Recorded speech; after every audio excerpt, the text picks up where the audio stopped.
So we were all home playing in the snow, and Rose actually started complaining that her legs were hurting. We asked my mom to take a look at her, and she's a pediatric nurse practitioner.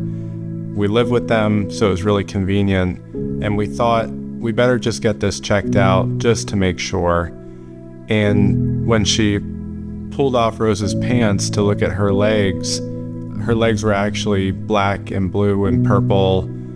They were very swollen, and Rose just quickly lost her ability to walk and stand. On the way to the emergency room, we called Pat and Heather Cook, our care group leaders, and just said, we don't know what's going on. She's having these spontaneous black and purple bruises on her legs. We're going to the emergency room.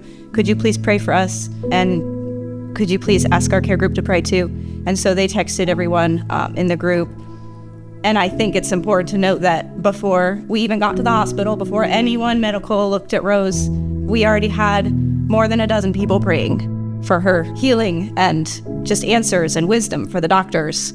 So that was the first thing before any medical intervention. It was a little bit sobering to see the reaction of the doctors and the nurses when you see them, look at your daughter and kind of immediately get serious and start rushing. I remember the doctor came in and he said, I need a urine sample.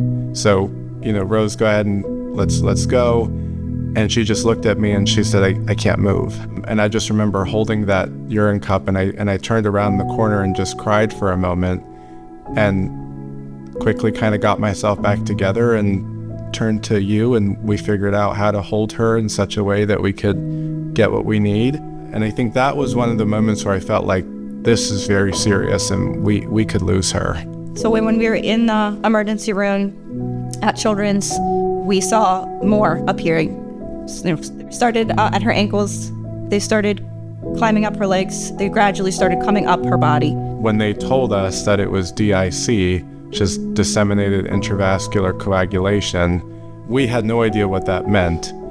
We were on FaceTime with my mom, and I just remember looking at her, and she just looked at me and said, that's not a good diagnosis. Unfortunately, we quickly jumped on Google and we just froze. We learned that this has about a 50% mortality rate, and at the very least, a lot of people come away with amputations, long-term organ damage, organ failure, transplants, and potentially lifelong disabilities. They actually had to take biopsies of some of the tissue, and that was incredibly painful for her. And I just remember her looking at me and just saying, Daddy, why are they hurting me? Why are you letting them? Stop. And we knew it was for the good, but to a 5-year-old who all she knows right now is she's in pain and she can't stand up and she's being poked and prodded, it's extremely difficult as parents. We felt helpless. We were in the ER at Children's for about 30 hours because they didn't have room in the ICU. And we had maybe just an hour of sleep over the course of a few days. And I just remember thinking, we are so tired, we're so weak, and God isn't. And I just remember feeling like we're scared, we don't know the outcome here, and we cannot fight this, but all of those things God can, and He does. I think we really both learned what it means to be scared and in faith at the same time. We just felt this sense that all we had was God in this process. We had some of the best doctors in the world, and they were looking at each other and wondering what was going on and why. And it was both scary and also reassuring, because if we needed one person in our corner, it was God. And as days went on, we were in the emergency room for a couple days.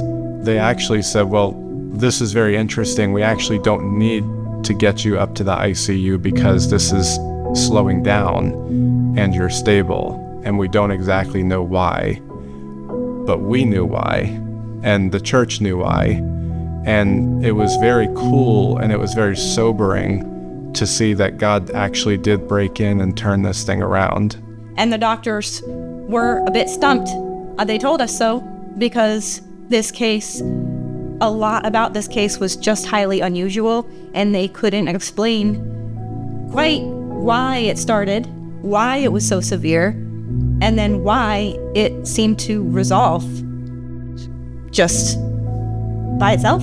I had put a post on Facebook, and I used Psalm 91, and I put the first few verses up there, and I left off the last few. And actually, when the dermatologist came to speak with us for one of the last times we consulted with her, she looked at me and she said, well, I'm not sure exactly why this happened, and I'm not sure why the process worked the way it did. She said, all I can really think is maybe you had an angel on your side.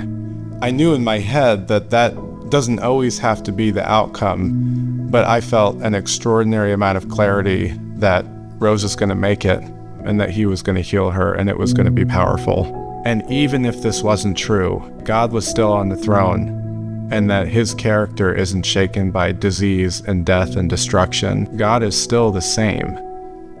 He still died on a cross for us.